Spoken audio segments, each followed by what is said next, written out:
15 दिन बाद आपकी शादी है, इस बात की थोड़ी सी तकलीफ हो रही है। मैं आपकी नकल करूंगी।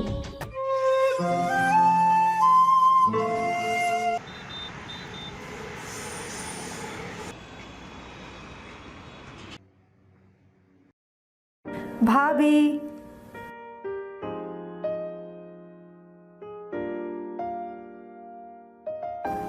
भाभी,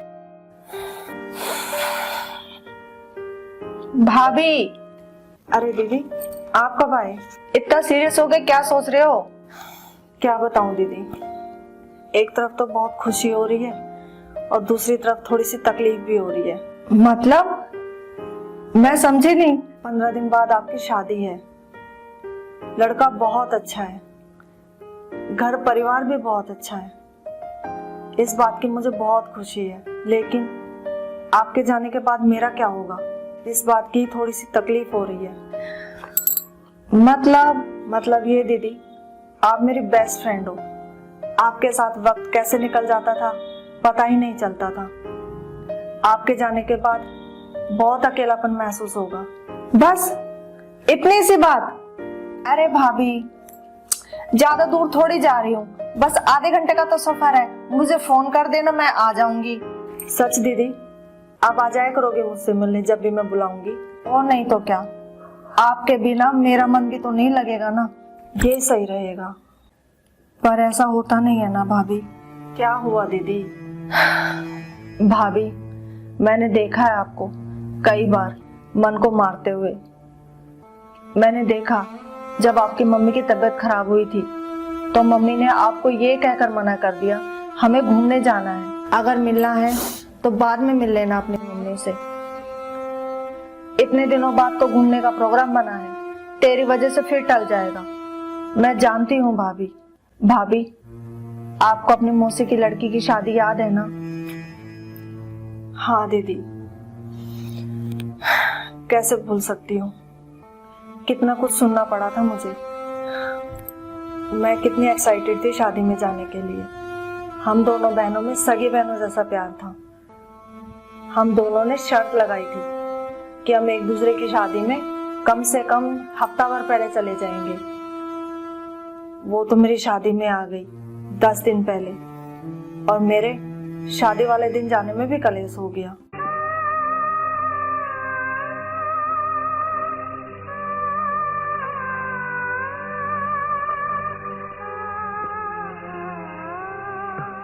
हाँ भाभी, मैं जानती हूँ, ये सब मेरे ही सामने तो हुआ था। मैंने भी तो मम्मी से उस दिन पहली बार ऊंची आवाज में बात की थी।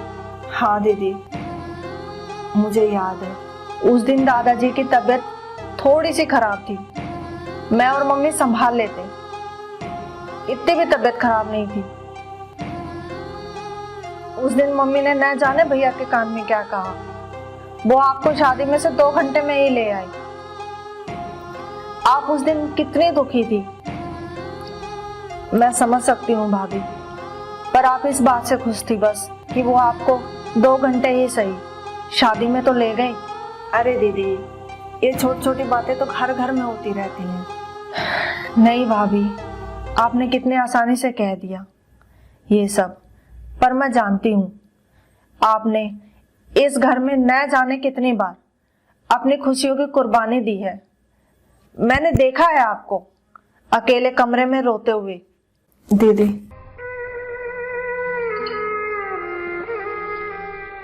शायद यही मेरी किस्मत में लिखा था, लेकिन भगवान ने मुझे एक बहुत अच्छी चीज दी है, वो आपका साथ है दीदी। पता नहीं भाभी, मेरी किस्मत में क्या है।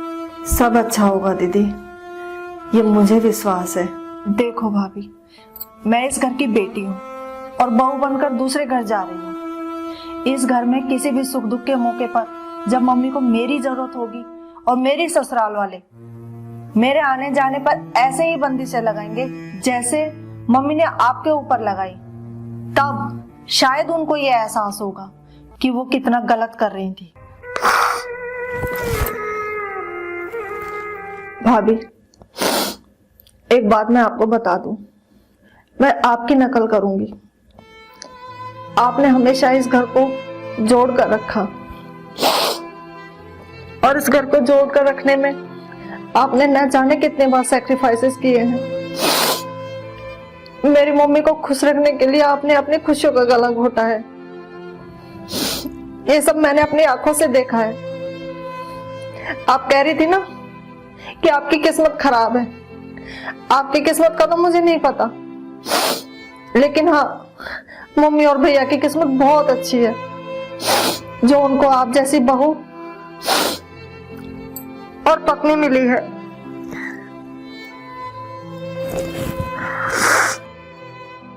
आप जितना त्याग शायद मैं ना कर पाऊं। आपने जितनी बातें सुनी शायद मैं ना सुन पाऊं, पर जब भी मेरे सामने कोई प्रॉब्लम आएगी ना, तो मैं आपकी नकल करूंगी, आपकी नकल करूंगी, आपकी नकल करूंगी। जो कहते हैं बहू नहीं ये हमारी बेटी सी है, फिर भी उसे तकलीफ देने में कोई कसर नहीं छोड़ते। खुद की बेटी जब बनती है किसी घर की बहू, तो उन्हें वो सब बंदिशें लगती हैं जो उनके घर के तथाकथित रीति रिवाज होते हैं। जो सैक्रिफाइस भाभी ने किए हैं, क्या आपने भी कभी अपने ससुराल में सैक्रिफाइस किया है? कमेंट बॉक्स में यस और नो लिखकर बताएं। हम जानते हैं कि ससुराल में हर औरत को कुछ न कुछ सैक्रिफाइस यानी समझौते करने पड़ते हैं। क्या आपने भी कभी कुछ ऐसा किया है जो आप हमसे शेयर करना चाहते हैं? कमेंट बॉक्स में लिखकर बताएं। अगर आपको ये वीडियो अच्छा लगा हो तो इस वीडियो को लाइक करें, शेयर करें, कमेंट करें और लाइफ मोटिवेशन चैनल को सब्सक्राइब करें। धन्यवाद। घर घर की कहानी सीरीज के हमारे पिछले कुछ वीडियोस। उसे देर तक सोने की आदत है। आज की तारीख में चाय मिलेगी या नहीं मिलेगी? हाँ, ये बड़ी जन्मदिन वाली। चल खाना बना ले। बिटिया को लेके बहुत परेशान हूँ। हर चीज में ताने मारना तो मम्मी की आदत हो गई है।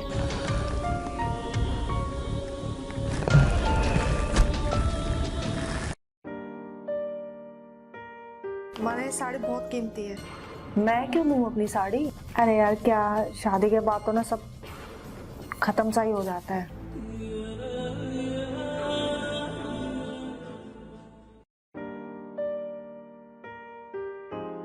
तुम जानती नहीं हो आजकल की बहुओं को, ज्यादा छूट दे दो तो सिर पे नाचने लगती हैं।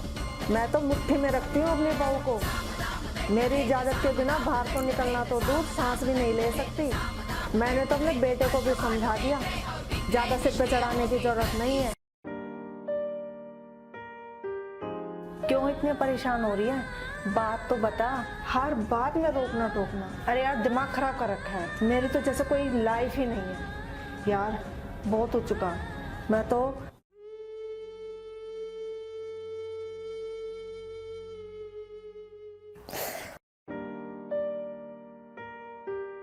बेचारी डिम्पी ने कई दिनों से कोई फिल्म भी तो नहीं देखी।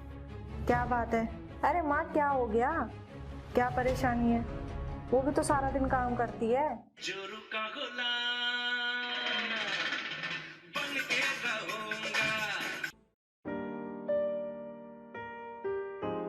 मेरी बहू ऑफिस में काम करती है, निकम्मी। कुछ भी तो काम नहीं करती, मुफ्त की रोटियां तोड़ती रहती है। 8 घंटे काम करती है। वर्मा जी की बहू को जानती है? उसकी बहू भी नौकरी करती है, और उसके बदले में उसे क्या मिलता है? तेरे ताने।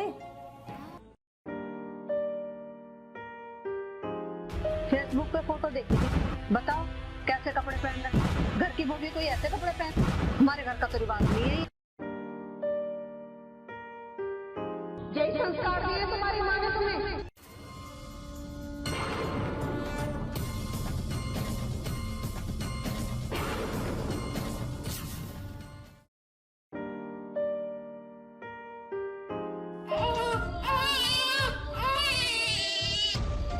मुबारक हो, आप नानी बन गई। मुझे ना कभी कभी लगता था मेरा एक बेटा भी होना चाहिए था।